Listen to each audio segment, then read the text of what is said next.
नमस्कारम। हम पढ़ रहे हैं 10th class biology chapter 6 life processes. ये हमारी इस लेसन की 9th वीडियो है और हम आ गए हैं इस टॉपिक पर ट्रांसपोर्टेशन।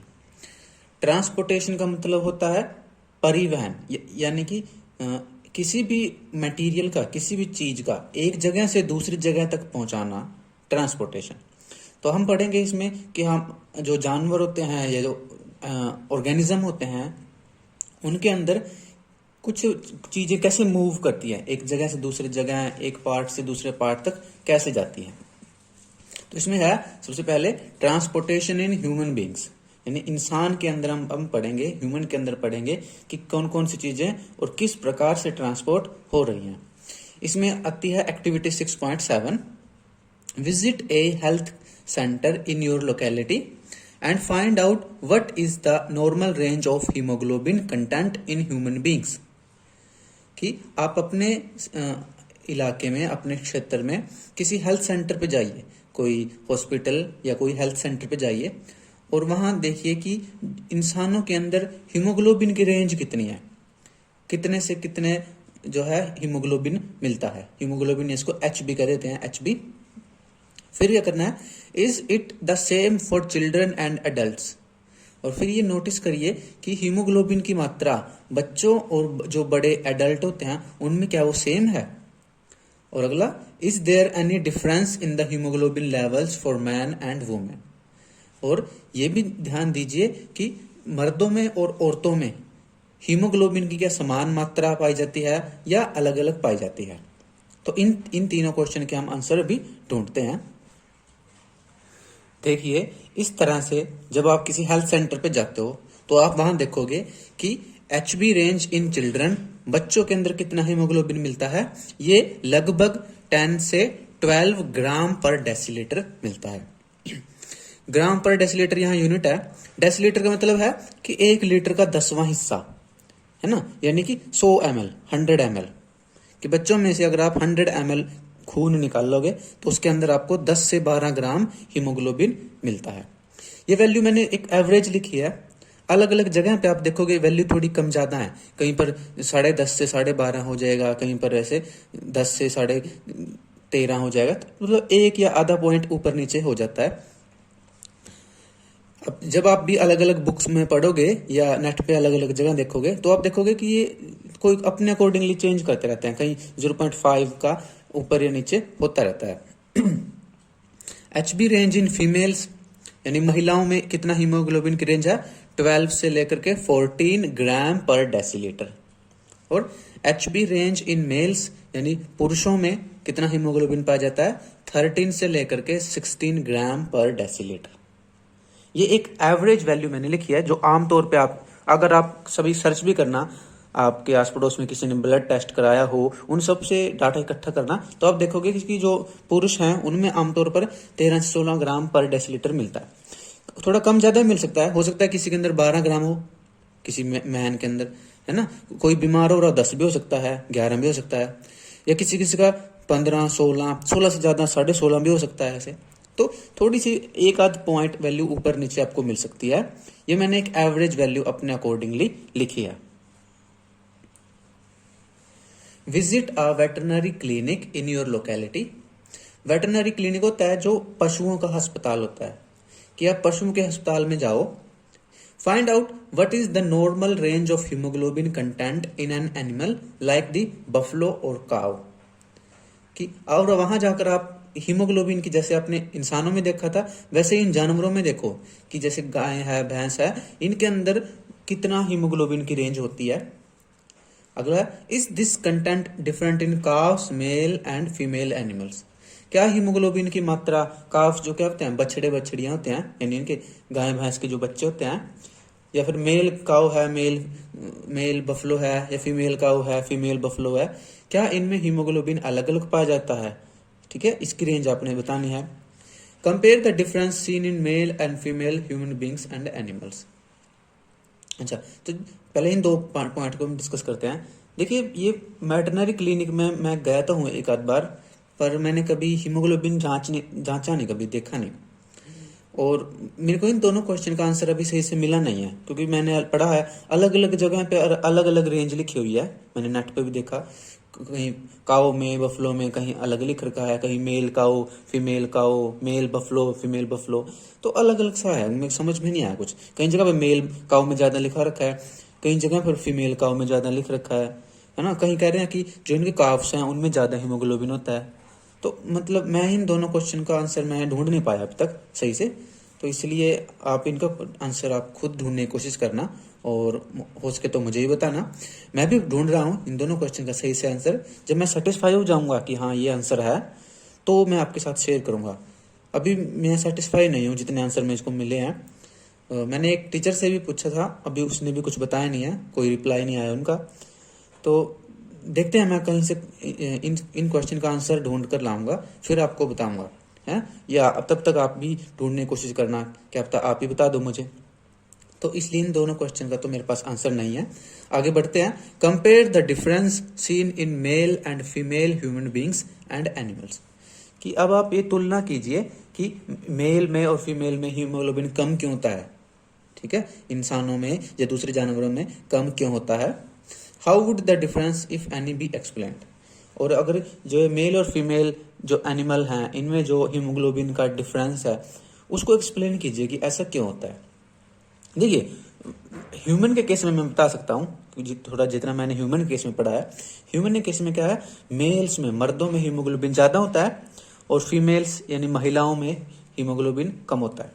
इसकी वजह ये होती है, एक तो जो मेल्स हैं वो ज़्यादा एक्टिव होता है, उनका शरीर बड़ा होता है, साइज बड़ा होता है, ज़्यादा भारी काम करते हैं, मसल्स वाले काम करते हैं, ज़्यादा एग्रेसिव होते हैं, इसलिए उनको ज़्यादा एनर्जी की ज़रूरत होती है। इसलिए उनके अंदर क्या है, हीमोग्लोबिन कंटेंट ज़्यादा होता है। फीमेल का जो शरीर है वो थोड़ा छोटा होता है, थोड़ा कम एक्टिव होता है, इसलिए उनके अंदर हीमोग्लोबिन की मात्रा थोड़ी कम होती है। दूसरी वजह है कि मेल्स के अंदर एक हार्मोन होता है टेस्टोस्टेरोन। ये टेस्टोस्टेरोन क्या करता है, आरबीसीज की प्रोडक्शन बढ़ाता है, रेड ब्लड सेल की प्रोडक्शन बढ़ाता है, और रेड ब्लड सेल में ही हीमोग्लोबिन होता है। तो इसलिए मेल्स में टेस्टोस्टेरोन ज़्यादा पाया जाता है, जिसकी वजह से भी उनके अंदर हीमोग्लोबिन का कंटेंट ज़्यादा होता है। टेस्टोस्टेरोन क्या है, मेल सेक्सुअल हार्मोन है, ये फीमेल्स में बहुत कम मात्रा में मिलता है, इसलिए फीमेल्स में ये काम उतना नहीं कर पाता। और इसके अलावा एक रीजन और आता है कि फीमेल्स के अंदर मेंस्ट्रुअल साइकिल चलता है, और मेंस्ट्रुअल साइकिल में क्या होता है, एक महीने में एक बार फीमेल्स के अंदर से, उनके यूट्रस में से ब्लड का लॉस होता है, जिसको पीरियड्स भी कहते हैं। तो ब्लड का लॉस होता है। अब हर महीने थोड़ा ब्लड का लॉस होता है फीमेल्स के अंदर से। अब ब्लड का लॉस होता है तो उसके थ्रू आरबीसीज या हीमोग्लोबिन वो भी शरीर से लॉस हो जाता है उसका। तो इसकी वजह से भी जो फीमेल्स हैं उनमें हीमोग्लोबिन की मात्रा कम होती है ना। जब हीमोग्लोबिन कम होता है तो शरीर थोड़ा हल्का पीला सा लगने लगता है ना। उसको बोलते हैं एनीमिया हो गया, कि किसी को भी अगर हो जाता है तो ये वजह है मेल्स में हीमोग्लोबिन कंटेंट ज़्यादा होने की और फीमेल्स में हीमोग्लोबिन कंटेंट कम होने की।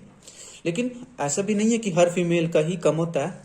कई बार कुछ फीमेल्स ऐसी होती हैं जिनके अंदर मेल से भी ज़्यादा हीमोग्लोबिन मिल जाता है, लेकिन ऐसे केस कम होते हैं ना। आम तौर पर एवरेज अगर हम निकालें तो मेल्स में हीमोग्लोबिन ज़्यादा होता है, 13 से लेकर के 16 ग्राम पर डेसीलीटर, और फीमेल्स के अंदर हीमोग्लोबिन कम होता है आमतौर पर 12 से लेकर के 14 ग्राम पर डेसीलीटर। आप अपने घर के सदस्यों को भी चेक करवाना, तो देखना कि आपके घर में जो मेल्स हैं उनमें कितना हीमोग्लोबिन है और फीमेल्स हैं उनमें कितना हीमोग्लोबिन है। आप अपनी तरफ से भी इस क्वेश्चन को हल करने की कोशिश करना। We have seen in previous sections that blood transports food, oxygen and waste materials in our bodies। कि हम ये पिछली क्लासेस में पढ़कर आए हैं कि ब्लड क्या क्या ट्रांसपोर्ट करता है, फूड को ट्रांसपोर्ट करता है। इस लेसन में भी हमने थोड़ा जिक्र किया था कि ब्लड क्या करता है, फूड को ट्रांसपोर्ट करता है, ऑक्सीजन को ट्रांसपोर्ट करता है और वेस्ट मटेरियल को ट्रांसपोर्ट करता है। कैसे, फूड जो है हम खाते हैं वो पेट में चला जाता है, ठीक है, पेट में से फिर वो फूड कौन ले लेता है, ब्लड ले लेता है, और फिर ब्लड उस फूड को सारी बॉडी में डिस्ट्रीब्यूट कर देता है।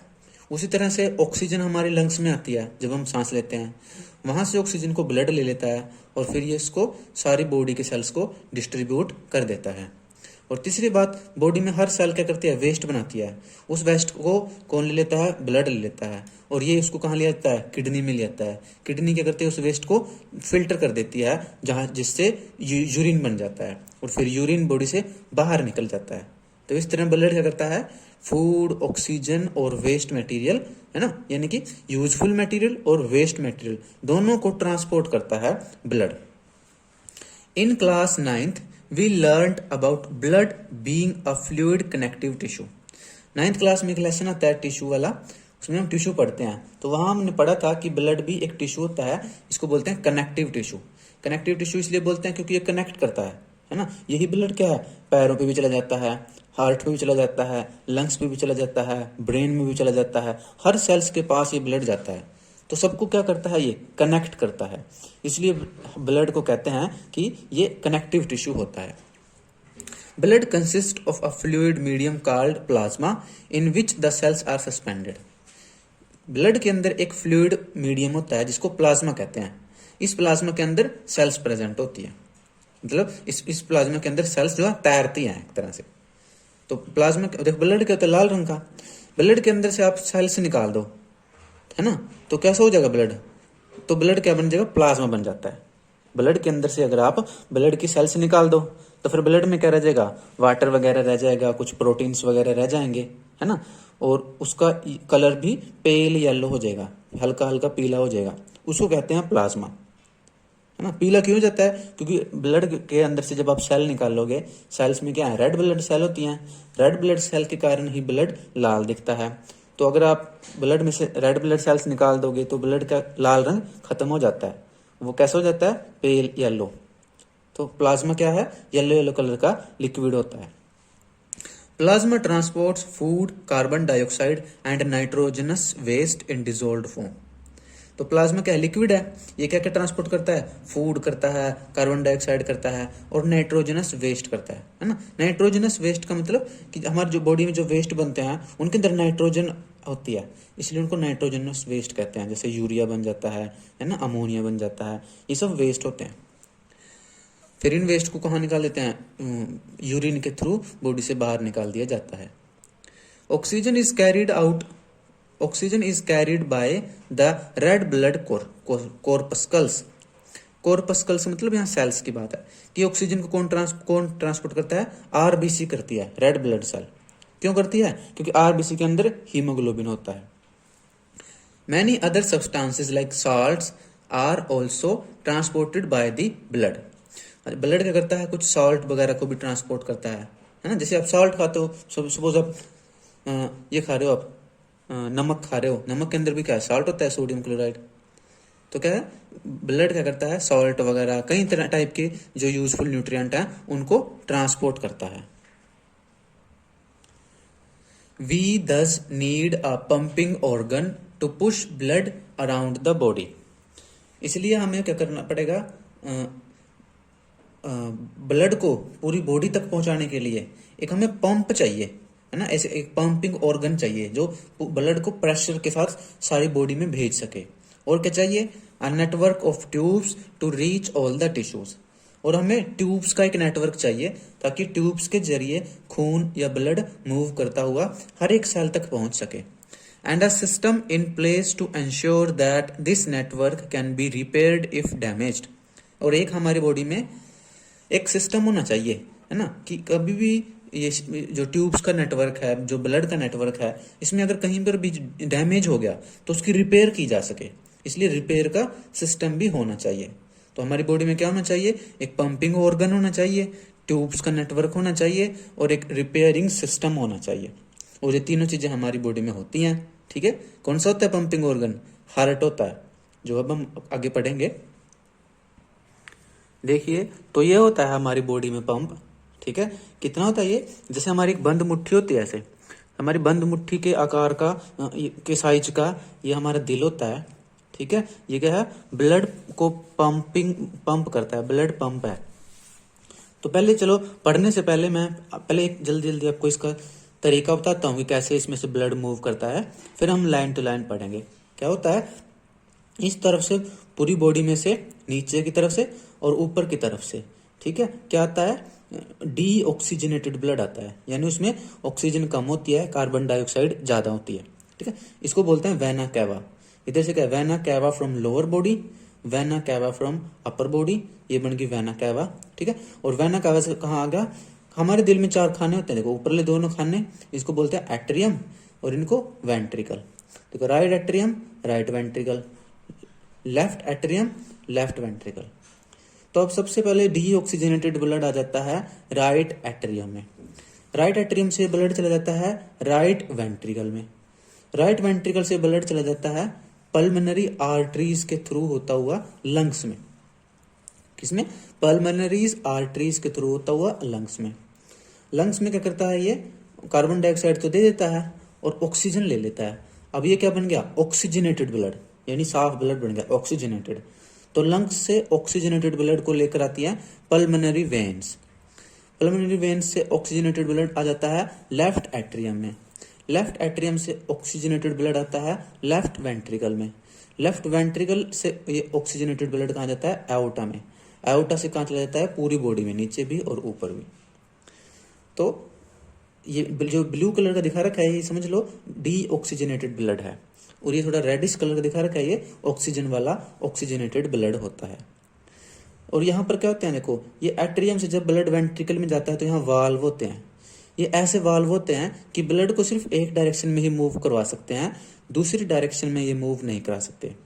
अगर यहाँ से ब्लड बैक मारने की कोशिश करे तो ये खुद बंद हो जाते हैं, इसलिए बैक नहीं जा सकता ब्लड, सिर्फ फॉरवर्ड आगे ही जा सकता है। उस तरह एक वॉल तो यहाँ पर है, एक वॉल यहाँ पर है, उसी तरह ये लेफ्ट एट्रियम और वेंट्रिकल के बीच में एक वॉल है, और एक ये वाल्व यहाँ पर है एओर्टा के बीच में। तो यहाँ पर टोटल 4 वाल्व हमें दिखाई दे रहे हैं। जो एट्रियम है उनकी वॉल थीन होती है, थोड़ी पतली होती है, लेकिन जो वेंट्रिकल है इनकी वॉल मोटी होती है, थिक होती है, क्योंकि इनको तो कम दबाव लगाना पड़ता है और ब्लड को वेंट्रिकल तक पहुंचाना होता है, लेकिन वेंट्रिकल को ज्यादा दबाव लगाना पड़ता है और ब्लड को लंग्स तक और पूरी बॉडी में पहुंचाना पड़ता है, इसलिए ये वाल्व क्या है, मोटी होती है। ठीक है, तो अब हम पढ़ते हैं।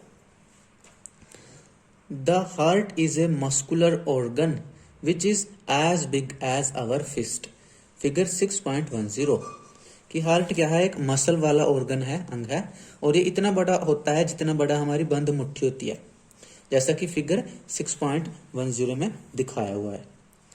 Because both oxygen and carbon dioxide have to be transported by the blood, the heart has different chambers to prevent the oxygen rich blood from mixing with the blood containing carbon dioxide.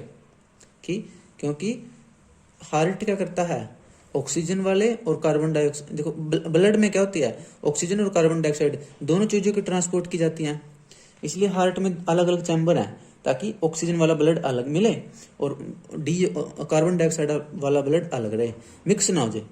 तो इसलिए बीच में chamber बन रहे हैं, खाने बन रहे हैं कि कार्बन डाइऑक्साइड वाला ब्लड अलग रहे और ऑक्सीजन वाला ब्लड अलग रहे। उसके बाद है the carbon dioxide rich blood has to reach the lungs for the carbon dioxide to be removed, कि कार्बन डाइऑक्साइड वाला ब्लड को कहाँ पहुंचना होता है, लंग्स के पास, फेफड़ों के पास पहुंचना होता है, ताकि उसके अंदर से कार्बन डाइऑक्साइड को बाहर भेजा जा सके, उससे छुटकारा मिल सके, कार्बन डाइऑक्साइड को रिलीज किया जा सके, रिमूव किया जा सके। And the oxygenated blood from the lungs has to be brought back to the heart, और लंग्स के पास जब ब्लड में ऑक्सीजन आ जाती है तो ऑक्सीजनेटेड ब्लड को फिर वापस हार्ट के पास लेकर आना होता है। This oxygen rich blood is then pumped to the rest of the body. अब ये ऑक्सीजन वाला जो ब्लड है इसको पूरी बॉडी में पंप कर दिया जाता है, पूरी बॉडी को भेज दिया जाता है। We can follow this process step by step, figure 6.11। Figure 6.11 में इसी एक डायग्राम देकर रखा है और वहां पर इस प्रोसेस को और इसी स्टेप बाय स्टेप समझाया हुआ है, तो हम उस डायग्राम को देखते हैं। ये देखिए, schematic representation of transport and exchange of oxygen and carbon dioxide, कि यहाँ पर एक स्कीम के द्वारा एक डायग्राम से समझा रखा है कि कार्बन डाइऑक्साइड और ऑक्सीजन का किस तरह ट्रांसपोर्ट होता है, किस तरह इनका एक्सचेंज होता है। तो देखिए यहाँ शुरू करते हैं। चलो मान लो ये आ गया वेन्स, अभी हम आगे बताएंगे वेन्स क्या होती है। वेन्स में डीऑक्सीजनेटेड ब्लड होता है, आर्टरीज में ऑक्सीजनेटेड ब्लड होता है। आगे आगे टॉपिक में कराऊंगा मैं ये सब। वेन्स में से क्या है, डीऑक्सीजनेटेड यानी कार्बन डाइऑक्साइड वाला ब्लड आता है। कहाँ आता है, वेना केवा के थ्रू ये जाता है राइट एट्रियम में। राइट एट्रियम से ब्लड चला जाता है राइट वेंट्रिकल में। राइट वेंट्रिकल से ब्लड चला जाता है पल्मोनरी आर्टरीज के द्वारा फेफड़ों में, लंग्स में। लंग्स में क्या करता है, कार्बन डाइऑक्साइड को छोड़ देता है ब्लड, ऑक्सीजन को ले लेता है। तो जब इसके पास कार्बन डाइऑक्साइड थी इसको बोलते थे डीऑक्सीजनेटेड ब्लड, ऑक्सीजन कम थी। लेकिन अब इसके पास क्या है, कार्बन डाइऑक्साइड कम रहेगी, ऑक्सीजन ज्यादा, इसको बोलते हैं ऑक्सीजनेटेड ब्लड। ऑक्सीजनेटेड ब्लड क्या है, पल्मोनरी वेन्स के द्वारा होता हुआ हार्ट पे आता है। कहाँ पर, लेफ्ट एट्रियम में। लेफ्ट एट्रियम से लेफ्ट वेंट्रिकल में। लेफ्ट वेंट्रिकल से कहाँ चला जाता है, एओर्टा के द्वारा पूरे शरीर में चला जाता है। पूरे शरीर में चला जाता है सेल्स के पास। सेल्स क्या करती हैं, ऑक्सीजन ले लेती हैं, इसको फिर कार्बन डाइऑक्साइड दे देती हैं। तो जब इसके पास कार्बन डाइऑक्साइड आ जाती है फिर ये क्या बन जाता है, डीऑक्सीजनेटेड ब्लड। फिर ये वापस वेना केवा के थ्रू होता हुआ राइट एट्रियम में आता है। तो इस तरह से ये ब्लड का सर्कल ऐसे चलता रहता है, ऐसे ऐसे चलता रहता है। Oxygen rich blood from the lungs comes to the thin walled upper chamber of the heart on the left called left atrium। कि ऑक्सीजन वाला ब्लड यानी ऑक्सीजनेटेड ब्लड लंग्स से चलकर कहाँ जाता है, लेफ्ट एट्रियम में आ जाता है। ठीक है, मैंने अभी बताया था एट्रियम की वॉल क्या होती है, थिन वाल होती है ना। तो थिन वाल वाले लेफ्ट एट्रियम में आ जाता है। ठीक है, राइट एट्रियम और लेफ्ट एट्रियम दोनों की वॉल थिन होती है। The left atrium relaxes when it is collecting this blood, it then contracts। तो क्या करता है, जब ब्लड जो है लेफ्ट एट्रियम में आता है तब ये ढीला होता है, रिलैक्स करता है। ठीक है, जब इसमें ब्लड भर जाता है तो ये क्या करता है, सिकुड़ता है, कॉन्ट्रैक्ट करता है ताकि इसके अंदर से ब्लड लेफ्ट वेंट्रिकल में जा सके। It then contracts while the next chamber the left ventricle relaxes so that the blood is transferred to it। तो जब लेफ्ट एट्रियम कॉन्ट्रैक्ट करता है तो लेफ्ट वेंट्रिकल रिलैक्स करता है, जिसकी वजह से क्या होता है, लेफ्ट एट्रियम का सारा ब्लड लेफ्ट वेंट्रिकल में चला जाता है। When the muscular left ventricle contracts in its turn, the blood is pumped out to the body। और जब क्या है, ये लेफ्ट वेंट्रिकल ब्लड से पूरा भर जाता है तो क्या करता है ये, फिर ये कॉन्ट्रैक्ट करता है। और जब लेफ्ट वेंट्रिकल कॉन्ट्रैक्ट करता है तो ब्लड कहाँ जाता है, ऐसे एओर्टा के द्वारा पूरी बॉडी में चला जाता है। Deoxygenated blood comes from the body to the upper chamber on the right atrium as it relaxes। कि डीऑक्सीजनेटेड ब्लड यानी जिसमें ऑक्सीजन कम है, कार्बन डाइऑक्साइड ज्यादा है, वो पूरी बॉडी की सेल्स में से होता हुआ कहाँ आता है, राइट एट्रियम पे आता है। तो जब राइट एट्रियम रिलैक्स कर रहा होता है इसके अंदर वो सारा डीऑक्सीजनेटेड ब्लड भर जाता है। As the right atrium contracts the corresponding lower chamber the right ventricle dilates.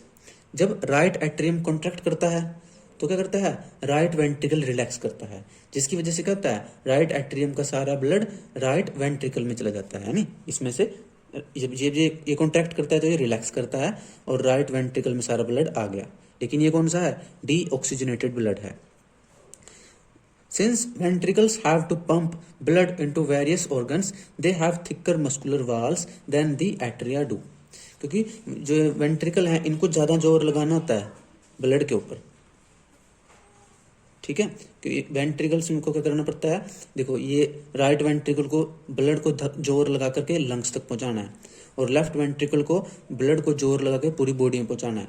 इसलिए वेंट्रिकल ज्यादा जोर लगाते हैं, इसलिए वेंट्रिकल की वाल मोटी होती है, थिक होती है। एट्रियम वगैरह जो होते हैं, ठीक है, एट्रियम सिंगुलर है, एट्रिया मतलब प्लूरल हो गया। तो जो एट्रियम है ये क्या है, इनको ज्यादा जोर नहीं लगाना पड़ता क्योंकि बस इनको तो वेंट्रिकल तक पहुंचाना है जो इनके बगल में ही है, इसलिए ये थिन वाल वाले होते हैं, इनकी वाल थिन होती है। Valves ensure that blood does not flow backwards when the atria or ventricles contract। कि यहाँ पर जो वाल्व्स होते हैं उनका फायदा यह होता है कि इनमें से ब्लड सिर्फ आगे की डायरेक्शन में जा सकता है, बैक नहीं मार सकता, क्योंकि इनका डिजाइन इस तरह से है, बैक जब जाता है तो आप खुद बंद हो जाते हैं। तो इसमें बैकवर्ड मूवमेंट नहीं होती ब्लड की, सिर्फ ब्लड आगे जा सकता है। ठीक है, मतलब ये ऐसे हैं कि ऐसे दरवाजे हैं जो एक ही तरफ खुलते हैं, दूसरी तरफ करें तो बंद हो जाते हैं। तो ब्लड सिर्फ ऐसे आगे ही आ सकता है, बैक नहीं जा सकता। तो नेचर ने इस तरह के वाल्व बनाए हैं ताकि ब्लड का बैक फ्लो ना हो सके। तो आज की क्लास में बस इतना ही। मैं रिक्वेस्ट करता हूं कि आप इस टॉपिक को अपनी एनसीईआरटी बुक से ज़रूर पढ़िएगा। और इसके अलावा एक रिक्वेस्ट और करता हूं कि आप अपने घर की छत पर या कहीं पर भी पक्षियों के लिए दाना व पानी ज़रूर रखें। मिलेंगे अगले टॉपिक के साथ अगली क्लास में। तब तक के लिए मज़े में पढ़ते रहिए, स्वस्थ रहिए। नमस्कारम।